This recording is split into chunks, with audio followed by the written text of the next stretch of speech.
नमस्कार दोस्तों, मैं हूं जतिन पाठक और आपका स्वागत करता हूं आपके इस यूट्यूब चैनल में जिसका नाम है जतिन एडू ग्रुप। आइए दोस्तों, आज हम चैप्टर शुरू करने वाले हैं क्लास 11th अकाउंट्स का financial statements of sole proprietorship.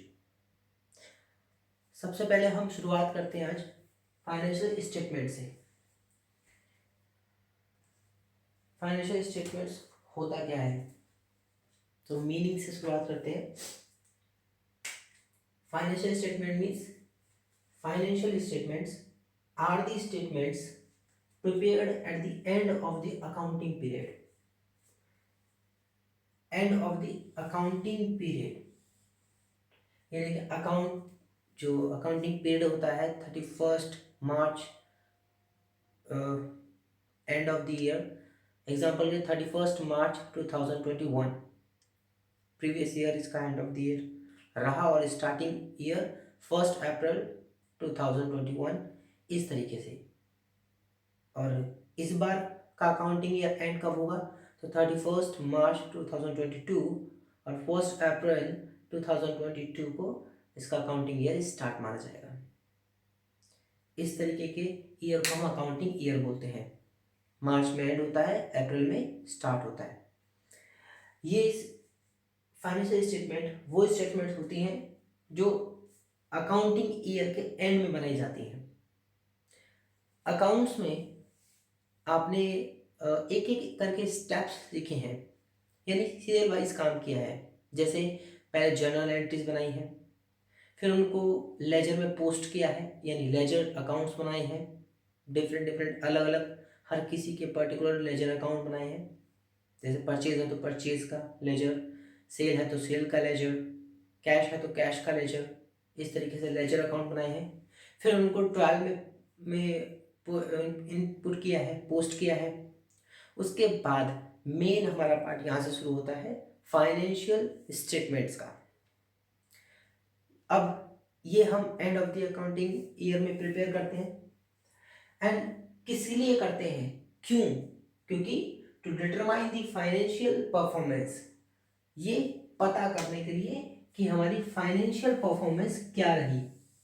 हमने प्रॉफिट कमाया या लॉस, या हमारी कंपनी किस वजह से लॉस में गई, क्या ऐसे कारण हैं जिनको इम्प्रूव कर सकते हैं हम। ठीक है, इसलिए इसको बनाया जाता है। So financial statements are the statements at prepare at the end of the accounting period. ये उस तरीके की स्टेटमेंट्स हैं जो end of the accounting period में बनाई जाती हैं। And to determine the financial performance, ताकि फाइनेंशियल परफॉर्मेंस जांची जा सके।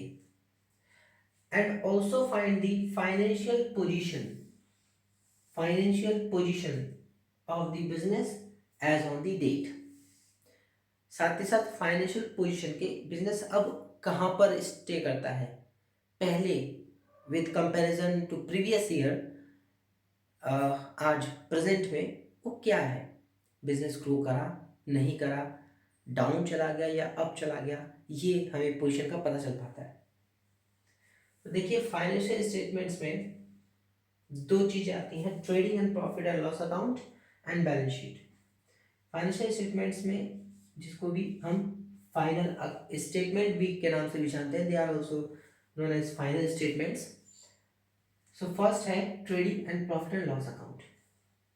ट्रेडिंग नाम से ही पता चल रहा है, इसमें ग्रॉस प्रॉफिट ग्रॉस लॉस को काउंट किया जाता है, और प्रॉफिट एंड लॉस अकाउंट जो नेट प्रॉफिट नेट लॉस को बताता है। अक्सर ये दोनों एक साथ बना लिए जाते हैं और कभी कभी इन दोनों को अलग अलग बनाया जाता है। बात एक ही होती है। इन दोनों को हम अमूमन इनकम स्टेटमेंट्स के नाम से भी जानते हैं, और बैलेंस शीट जिसे हम पोजीशन स्टेटमेंट के नाम से जानते हैं। दोनों के अलग अलग काम हैं। वो एक अकाउंट है और ये एक स्टेटमेंट है। बैलेंस शीट ओनली स्टेटमेंट, ये एक स्टेटमेंट है, ये बताती है कि बिजनेस की पोजीशन क्या है, उसके पास एसेट्स कितनी है, एक बिजनेस के पास पास एसेट्स कितनी है एंड लाइबिलिटीज क्या क्या है, एसेट्स कितनी है एंड लाइबिलिटीज क्या क्या है, ये एक बैलेंस शीट बताती है। तो अभी तक हमने ये जाना कि अकाउंट्स क्या होता है, फाइनेंशियल अकाउंट्स क्या होता है, और इस फाइनेंशियल अकाउंट्स में कितने number of set financial statements होती हैं, तो दो होती हैं, trading and profit and loss account, balance sheet. Trading account gross profit gross loss को डिटरमाइन करता है, two and profit and loss account हमें नेट प्रॉफिट और नेट लॉस को बताएगा। फाइनेंशियल स्टेटमेंट्स को हम फाइनल अकाउंट्स के नाम से भी जानते हैं। Trading and profit and loss account को हम इनकम स्टेटमेंट भी कहते हैं एंड बैलेंस शीट को हम पोजीशन स्टेटमेंट भी कहते हैं। और मीनिंग में हमने ये जान लिया कि फाइनेंशियल स्टेटमेंट्स उस तरीके की स्टेटमेंट्स होती हैं जिन्हें end of the accounting period में बनाया जाता है, prepare to the end of the accounting period to determine the financial performance. Financial performance determine करने के लिए, पता करने के लिए इन्हें बनाया जाता है। और सिर्फ इतना ही नहीं, फाइनेंशियल पोजीशंस को भी फाइंड आउट करने के लिए हम बैलेंस शीट के थ्रू इसे बनाते हैं। ठीक है, तो यहाँ तक कवर है। अब इसके बाद हम इसके ऑब्जेक्टिव्स, नीड्स एंड इम्पोर्टेंस के बारे में चर्चा करेंगे। ओके, तो इसके बाद अब हम ये समझ लेते हैं कि फाइनेंशियल स्टेटमेंट्स में हमें trading and profit and loss account, balance sheet की ज़रूरत ही क्यों होती है, यानी नीड, इम्पोर्टेंस एंड कुछ फैक्टर्स। तो ऑब्जेक्टिव्स, नीड्स एंड इम्पोर्टेंस में हमें क्या ज़रूरत है। Trading and profit and loss account, जिसे हम इनकम स्टेटमेंट भी बोलते हैं,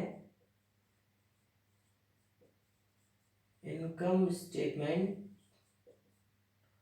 वो हमें हेल्प करता है ग्रॉस प्रॉफिट और ग्रॉस लॉस फाइंड करने के में हेल्प करता है। ये हमें ग्रॉस प्रॉफिट निकाल कर देता है और लॉस निकाल कर देता है।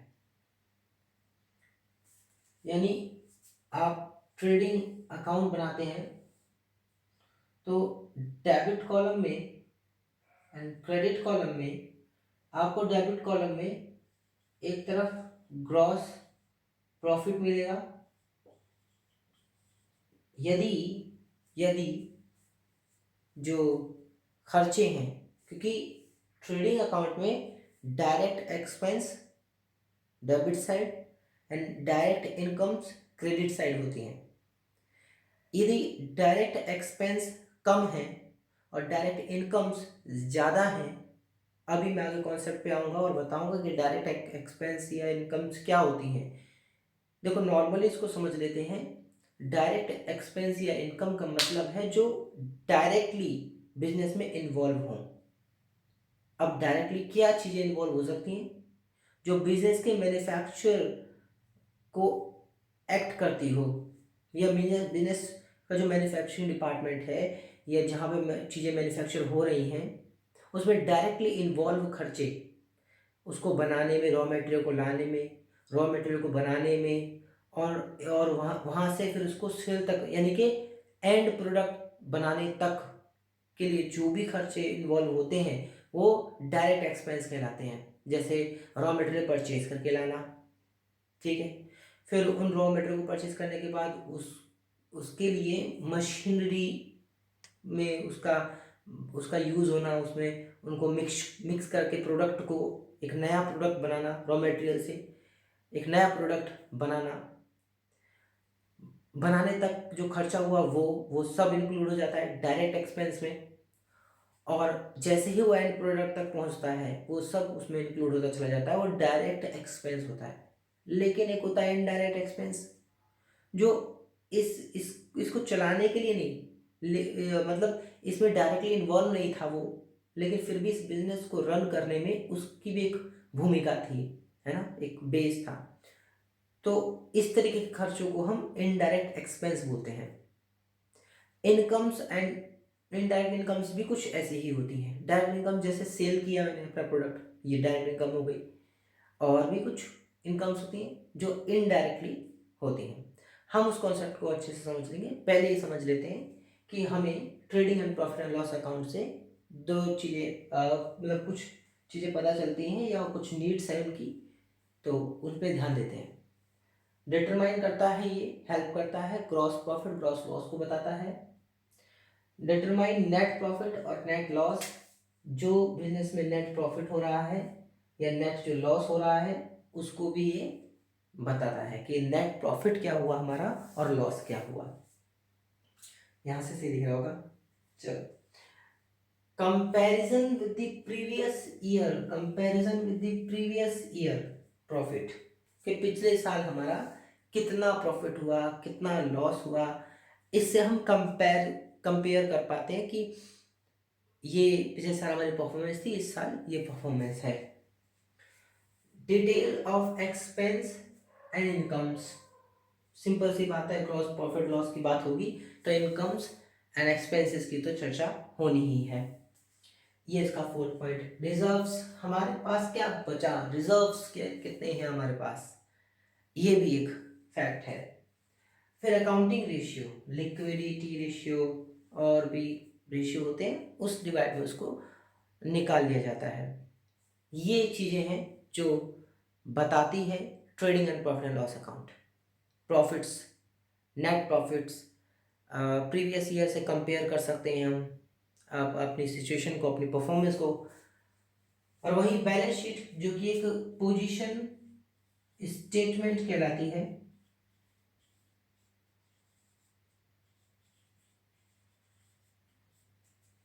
उसमें 3 पॉइंट्स हैं या इसके 3 ऑब्जेक्टिव नीड है या इंपॉर्टेंस हैं। तो जैसे कि असर्टेनिंग फाइनेंशियल पोजीशन, ये हमें फाइनेंशियल पोजीशन बताती है कि हम अभी किस जगह पर स्टैंड करते हैं, बिजनेस ग्रो हुआ या बिजनेस डाउन हुआ, ये पोजीशन को बताता है। और एक बार फिर बताता हूँ आपको, बैलेंस शीट एक सिर्फ स्टेटमेंट होती है, अकाउंट्स नहीं होता, इसलिए इसमें डेबिट क्रेडिट नहीं होता, सीधे लायबिलिटीज कॉलम होता है, असेट्स कॉलम होता है। ठीक है, okay. Comparison with the previous, इसमें भी सेम बात, हम कंपेयर कर सकते हैं बैलेंस शीट से। और देखो, ये eight the end of the accounting year में नहीं बनती। देखो, कभी बैलेंस शीट लिखी होती है तो ऊपर नहीं लिखा होता eight the end of the accounting year, नहीं, एज ऑन द डेट, कि पर्टिकुलर किसी डेट पे आपने बैलेंस शीट इशू करवा ली, फिर आपने फिर करवा ली, तो साल में कभी भी करवा सकते हो। लेकिन ये बैलेंस शीट सिर्फ पोजीशन बताती है, ये ट्रेडिंग अकाउंट या फाइनेंशियल स्टेटमेंट नहीं होती है, होती है उसी का हिस्सा। और फिर डिटरमाइनिंग सॉल्वेंसी पोजीशंस, ये इसके कुछ ऑब्जेक्टिव्स, नीड्स एंड इम्पोर्टेंस हैं। इसके बाद हम अपने इसी चैप्टर के यूजर्स को समझेंगे। टॉपिक यूजर्स के बारे में, ये भी जानना बेहद इंपॉर्टेंट है कि यूजर्स कितने होते हैं और कौन कौन से होते हैं। तो फाइनेंशियल स्टेटमेंट्स में हमारे पास 2 प्रकार के यूजर्स होंगे, एक इंटरनल और एक एक्सटर्नल। नाम से ही पता चलता है, इंटरनल का मतलब है जो बिजनेस के अंदर रहकर काम करते हो, और एक्सटर्नल जो बिजनेस के बाहर रहकर काम करते हो या हेल्प करते हो बिजनेस को। तो इंटरनल यूजर्स में हमारे पास ऑनर्स हैं। ऑनर्स माने मालिक, जो बिजनेस को ऑन करेगा, चलाएगा। कैपिटल, फिर मैनेजमेंट्स होता है, पूरा का पूरा एक मैनेजमेंट डिपार्टमेंट रहता है जो ध्यान देता है इस बात पर कि बिजनेस में क्या चीज़ें आ रही हैं, क्या जा रही हैं, किस तरह आ रही हैं, रॉ मटेरियल कैसा है, प्रोडक्ट कैसा है, इन सब चीज़ों को मैनेज करने का काम मैनेजमेंट्स का होता है। उसके बाद एम्प्लॉयज एंड ट्रेड यूनियंस, ये तो इम्पोर्टेंट है ही। अगर एम्प्लॉयर्स ही अगर नहीं होंगे तो बिजनेस ही नहीं होगा, तो एक एम्प्लॉयर भी इंटरनल यूज़र कहलाता है। उसके बाद एक्सटर्नल यूजर्स में हमें देखने को मिलता है banks and financial institutions. Banks बहुत बड़ा रोल प्ले करते हैं, क्योंकि एक्सटर्नली बैंक ही होते हैं जो एक बिजनेस को सपोर्ट कर रहे होते हैं, क्योंकि फाइनेंशियली बहुत सपोर्ट कर रहे होते हैं, नया नया बिजनेस है तो कभी कभार उसको बैंक से लोन्स लेना पड़ जाता है, और पुराना कितना हो उनके पास भी ये चीज़ें चल रही होती हैं। फिर क्रेडिटर्स होते हैं जिनसे पैसा लेना है या देना है। डेटर्स, क्रेडिटर्स, तो डेटर्स हम देखेंगे हम इंटरनल यूजर्स में काउंट कर सकते हैं। फिर गवर्नमेंट्स एंड अथॉरिटीज़ होती हैं। गवर्नमेंट्स एंड इट्स अथॉरिटीज़ यानी कुछ सरकारी संस्थाएं जो बिजनेस को एक्सटर्नली हाँ सपोर्ट कर रही होती हैं। और उसके बाद कुछ रिसर्चर्स, रिसर्चर्स ये वो होते हैं जो रिसर्च करते हैं, एनालिसिस करते हैं बाकी कंपनीज को कंपैरिजन विद दिस कंपनी। फिर बाद में क्या कमी है, क्या उन कंपनी में बेहतर है जिसे एडमायर किया जा सकता है, क्या गलती है जो वो लोग कर रहे हैं हमें नहीं करना है, ये रिसर्चर्स का काम होता है बताना कंपनी को। तो ये एक्सटर्नल यूजर्स होते हैं। फिर पब्लिक तो है ही, पब्लिक क्योंकि मेन कंपनी का पर्पस यही होता है कि एंड यूज़र तक हम पहुंच सकें ताकि अच्छी ग्रोथ मिल जाए बिजनेस को। तो ये यूज़र्स हुए। Internal, external. इंटरनल में हमने देखा owners, management and employ. External में हमने देखा बैंक्स हो सकते हैं हमारे, गवर्नमेंट अथॉरिटीज़ हो सकती हैं, उसके बाद क्रेडिटर्स हो सकते हैं, पब्लिक हो सकती है, रिसर्चर्स हो सकते हैं, ये हमने देखा। अब हम शुरू करेंगे अपने कैपिटल एंड रिवेन्यू एक्सपेंडिचर के बारे में, यानी कैपिटल आइटम्स क्या होते हैं और रिवेन्यू एक्सपेंडिचर या आइटम्स क्या होते हैं, और साथ ही साथ इनके रिसिप्ट्स के बारे में भी। ओके, तो capital nature and revenue nature, इन दोनों को हम डिस्कस करते हैं। कैपिटल नेचर में, कैपिटल का नेचर होता है ये लॉन्ग टर्म तक चलता है, क्योंकि कैपिटल लगी है इसमें तो ये लॉन्ग टर्म के लिए होती है। और रेवेन्यू शॉर्ट टर्म के लिए होती है, यानी कि आपको विद इन अ ईयर इसका बेनिफिट मिल जाता है। कैपिटल का आपको लॉन्ग टर्म तक बेनिफिट मिलता है। जैसे अगर आप एक लैपटॉप परचेज करते हैं, बिजनेस में एक लैपटॉप परचेज करते हैं या पीसी परचेज करते हैं, और कई सारे पीसी परचेज करते हैं अलग अलग डेस्क पर यूज करने के लिए, तो ये बिजनेस को रन करने के लिए या बिजनेस की ग्रोथ को बढ़ाने के लिए, अर्निंग कैपेसिटी को बढ़ाने में हेल्प कर रहा है। तो इस वजह से, और फिर ये लॉन्ग टर्म तक बेनिफिट देगा, बार बार पीसी या लैपटॉप खरीदने की ज़रूरत नहीं पड़ेगी, एक टाइम खरीदना है। हाँ, इसमें कुछ सर्विस चार्जेस या सॉफ्टवेयर अपडेट करवाने या कोई हार्डवेयर प्रॉब्लम आ गई है तो रिपेयर करवाना है, कुछ बेहतर करवाने के लिए जब खर्चा करोगे तो वो रेवेन्यू में आ जाएगा, क्योंकि वो आपको बार बार या इसकी कहें उसका बेनिफिट आपको शॉर्ट टर्म के लिए मिलता है, लेकिन परचेज करना लॉन्ग टर्म बेनिफिट होता है, इसलिए उसे कैपिटल नेचर का माना जाता है। ये एक साल के से ज़्यादा के लिए होता है, और ये एक साल से कम के लिए, यानी विद इन ईयर ये हमें बेनिफिट दे देता है, और ये एक साल से ज़्यादा तक बेनिफिट देता रहता है। ये नॉन रिकरिंग नेचर का होता है, और वहीं पर रिवेन्यू रिकरिंग नेचर का होता है। ठीक है, अच्छा, तो इसके बाद रिसिप्ट्स क्या होती हैं? देखिए एग्जांपल रिसिप्ट्स हमारे पास हैं। लेगेसी हो सकती है, कोई वसीयत आपके नाम हो रखी है या वसीयत नाम करवा रहे हो तो लाइफ में एक बार करवाओगे ना, बार बार तो नहीं। फिर लाइफ मेंबरशिप हो सकती है, फीस किसी प्रकार की कि लाइफ टाइम के लिए मेंबरशिप फीस भरती है, अब बार बार भरने की जरूरत नहीं है। स्पेशल डोनेशन या कुछ हो सकता है। ये कैपिटल एक्सपेंडिचर वही land, building, furniture, office equipment etcetera हो सकते हैं। बिल्डिंग खरीदना, फर्नीचर खरीदना या ऑफिस के कोई इक्विपमेंट खरीदना, ये कैपिटल नेचर में काउंट किया जा सकते हैं। आप एग्जांपल समझ पा रहे होंगे। वहीं देखिए रिवेन्यू रिसिप्ट्स क्या होता है? कोई सब्सक्रिप्शन, अब देखिए सब्सक्रिप्शन किसी चीज़ का ले रखा है तो बार बार रिन्यू भी करना पड़ता है उसको। डोनेशन हो सकता है, रेंट हो सकता है, रेंट एक हर महीने जाएगा, फिर आप उसको एक महीने इस महीने दिया, फिर पूरा महीना यूज़ किया उसको, ठीक है, फिर अगले महीने फिर दिया, तो मतलब एक महीना मिलता है आपको उसको यूज़ करने का, यानी यूटिलाइज करने का, यानी विद इन ईयर आप यूटिलाइज कर लेते हो, तो इसलिए इसका बार बार पेमेंट करना पड़ता है। ग्रांट्स या इंश्योरेंस फीस हो सकती है, कुछ भी। एक्सपेंडिचर रेवेन्यू किस तरीके के होते हैं? तो वेजेस, ठीक है, जो खर्चा पानी दिया, सैलरीज दी आपने, रेंट दिया, इंश्योरेंस प्रीमियम भरा या कोई इलेक्ट्रिसिटी बिल भरा, तो ये सब हमारा रेवेन्यू नेचर का होता है, क्योंकि बिजनेस को रन करने के लिए ये सब चाहिए भाई। किराया नहीं दोगे, सैलरीज नहीं दोगे तो बिजनेस कैसे चलेगा। लेकिन सैलरी क्या डायरेक्टली इन्वॉल्व है बिजनेस में, कि जो रॉ मटेरियल तैयार हो रहा है, जो एंड प्रोडक्ट तैयार हो रहा है, उसको बनाने में क्या वो यूज हुआ है सैलरी? नहीं। सैलरी तो एक्सपेंस है, बट इनडायरेक्ट एक्सपेंस है, डायरेक्ट नहीं है। डायरेक्ट तो वो होता है जो प्रोडक्ट को बनाने में, बिजनेस के प्रोडक्ट को बनाने में, मैन्युफैक्चर करने में लगा हो, लगा खर्चा या हो रही इनकम, वो होती है डायरेक्ट एक्सपेंस या डायरेक्ट इनकम। या सैलरी देना, वेजेस देना, रेंट देना, इंश्योरेंस भरना, इलेक्ट्रिसिटी बिल भरना, यानी रेवेन्यू नेचर की जो भी खर्चे हैं, हम कह सकते हैं कि ये इनडायरेक्ट एक्सपेंस है। ठीक है, तो आइए अगला कॉन्सेप्ट हम अगर शुरू करें, तो यहाँ तक क्लियर है, कुछ इलस्ट्रेशंस कर सकते हैं, और अगली क्लास में मैं यहीं तक इसको रोकता हूँ, और अगली क्लास में हम इससे आगे जानेंगे, इलस्ट्रेशंस करेंगे, और फिर कुछ फॉर्मूले के थ्रू हम आगे बढ़ेंगे। सो बहुत बहुत धन्यवाद।